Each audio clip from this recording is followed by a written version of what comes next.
Hey everyone, it's Tom, and today I'm going to walk you through my journey from a $10,000 upfront investment to a $25,000 per month cash flowing laundromat business. A few years ago, I was just a regular guy with a 9-to-5 job, and I was dreaming of taking back my time and being financially free.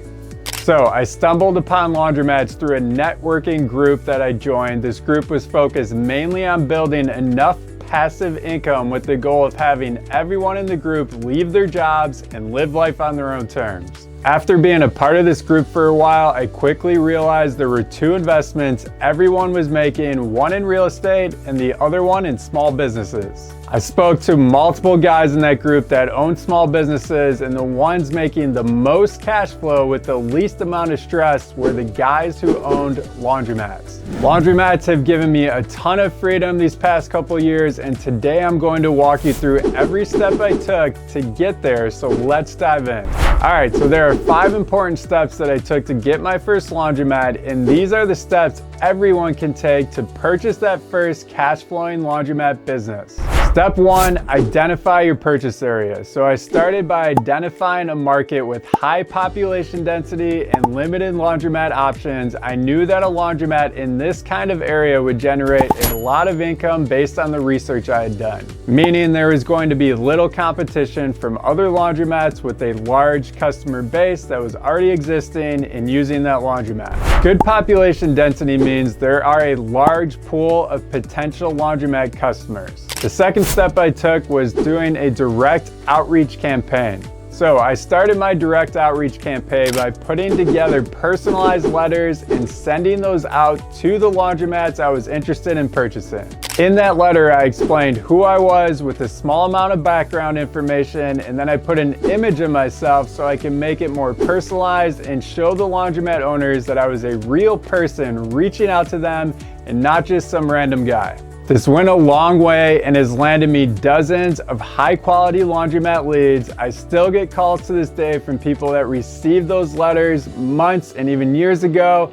They kept it on their desk until they were ready to have a conversation with me. So keep planting those seeds and they will eventually turn into laundromat leads. Then the third step I took was negotiating creative finance terms. So I received about 15 calls from that first batch of letters I sent out, and I had more leads than I knew what to do with. At that time, a really great problem to have. You could imagine the excitement I had swirling around in me. So I ended up narrowing it down to about 3 laundromat leads I was interested in based on the amount of revenue they were producing and the little competition around those specific laundromats. I ended up digging deeper with all 3 laundromat owners and then decided which one I was going to purchase. So that owner was ready to sell. He lived out of state. He had just gone through a bad business partnership breakup and he was mentally checked out, so I knew this was a great one to go after. He wanted $100,000 for a business that was generating $159,000 a year in gross revenue.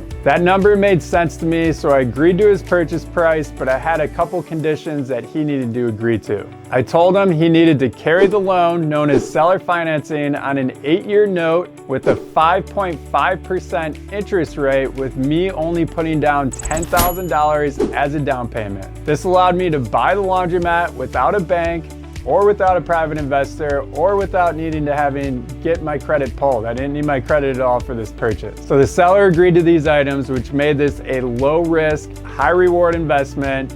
I was definitely moving forward with it. The fourth step was the transformation of the laundromat. So when I bought this laundromat, it was in need of cleanup and the machines were about 25 years old, so I knew I was going to have to replace those. The place was completely dirty and the customer experience was very subpar, but I saw the potential. I invested in new energy-efficient Dexter machines, upgraded the lighting, gave the place a fresh coat of paint, and the store began to look brand new. I purchased all new Dexter machines on a 100% finance loan, meaning I didn't have to bring more money down to purchase the machines. I did have to spend another $7,000 as part of the remodel, but that was being covered by the laundromat income that was already being generated, so I had no problem doing that.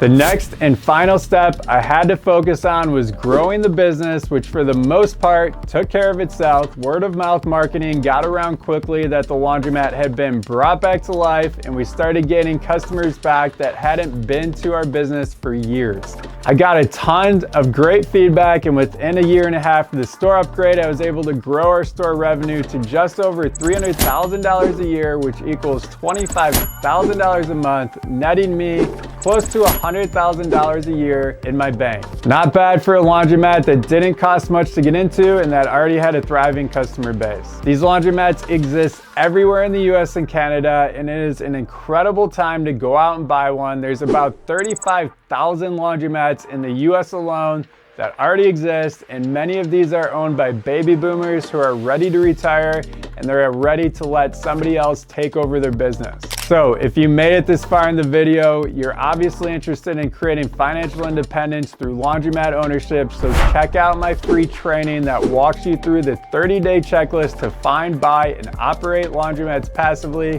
You can do that in the link below this video. Also, don't forget to hit that like and subscribe button for more tips on building passive income and taking control of your financial future. I appreciate you watching, and I'll see you in the next one.